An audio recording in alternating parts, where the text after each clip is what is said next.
and that's going nowhere else but in the roof of the net. I bet he's even nominated the square at the back of the net he's going to hit. That is vintage Shearer. Well, he finished off a quarter-final with that kind of a blast. Well, that was when Newcastle United were home and dry. That is the goal which has made them dry and will take them back to that coveted second home down Wembley Way in May.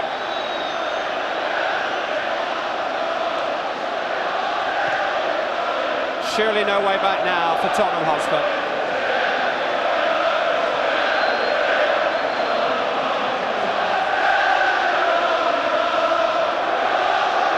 The Newcastle fans will serenade their team all the way there.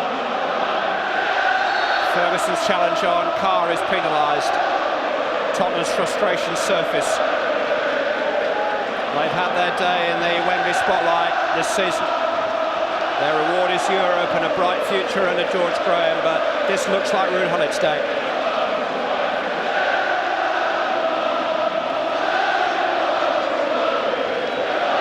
Carr. Oof, the header was from Ferguson back towards his own goal. It is a corner kick. But we are now playing stoppage time at the end of extra time. There will be 2 extra minutes.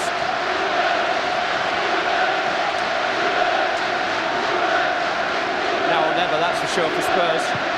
Nielsen. Campbell is there, away by Ferguson, hit by Sherwood. Is this a better Newcastle team than 12 months ago, in your opinion, Ron? I would guess so. They're playing with a lot more bounce and a lot more.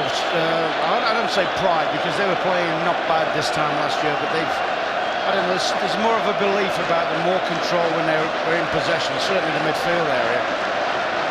But once again, football is strange, isn't it? I mean, Armstrong, Nielsen, they both missed glorious opportunities before Shearer's ripped the net out virtually. Well, on no day in the football calendar, the emotions between winning and losing are epitomised so starkly then on semi-final day. Wembley losers have a medal and memories to console them. Newcastle themselves can tell you that. Semi-final losers have so little. I mean, they've got the consolation, haven't they, as you say. They're in Europe, they've won a trophy already. But that won't console them going home. They'll be talking about missed chances. They'll be talking about particularly the Dabizas handball incident. And Newcastle will be talking about Alan Shearer, that's for sure.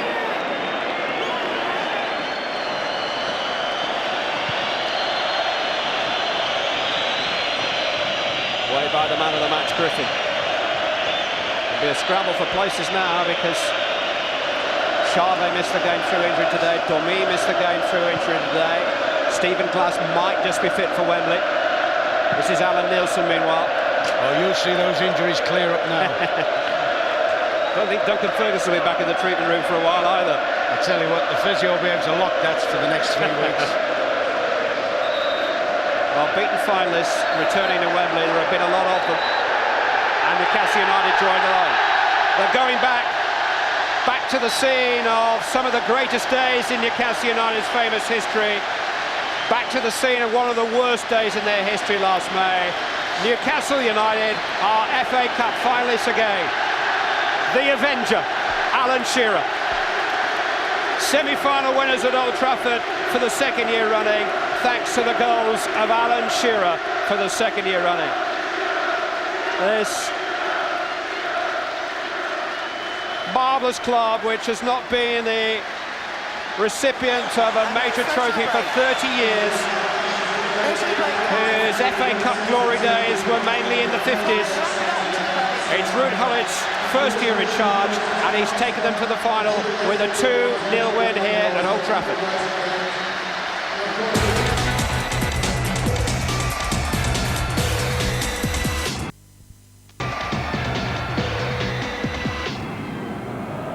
Welcome back. The Toon Army tell the story. Newcastle United are back at Wembley. They've beaten Spurs 2-0 after extra time here at Old Trafford. Here's Ruud Gullit. A word for your 20-year-old Andy Griffin, who took Ginola out of the game.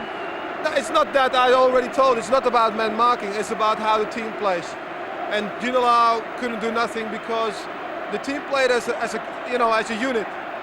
And I'm so happy for them because it's a strange game. It's a difficult game, but I think they played very well. And finally, your skipper got the goals, Shearer. Yeah, but that is again now over. Shearer is Shearer. He can score goals. Score goals whenever he wants. Okay, well done, Ruud. You're welcome. Gentlemen, for a time it looked as if it's all going to boil down to two controversial handball decisions. First of all, Dabby's asked, John. Yeah, I mean, I can't believe that all three officials have managed to miss this one. They tend to pick people up for falling over a blade of grass on the halfway line. That's a penalty, isn't it? Clear handball. I mean, the reaction of the player is always a good guideline. And this one, Barry? Well, I thought that was going to cost them the game, and this one definitely did. So, Clive used the word aberration, and there's no better way to describe it. It's absolute suicide. So, I wouldn't like to be Sol Campbell tonight. You'll feel absolutely terrible. He has well, my in a way, it's a commiserations. good job that Alan scored a second goal. Alan Shearer scored a second goal that he doesn't feel quite well, as guilty exactly. about. We said before the game that Newcastle needed Alan Shearer. In all honesty, he had a quiet game, but when it comes down to having the bottle, to stick the penalty away and then finishing off with a goal like that. Let's have a quick look at the controversy at Villa Park. It finished 0-0. A controversial again, disallowed goal. Who says we don't need technology these days? Well, we said, in this particular instance, I think he's given him offside there, Dwight York, just coming across the penalty area.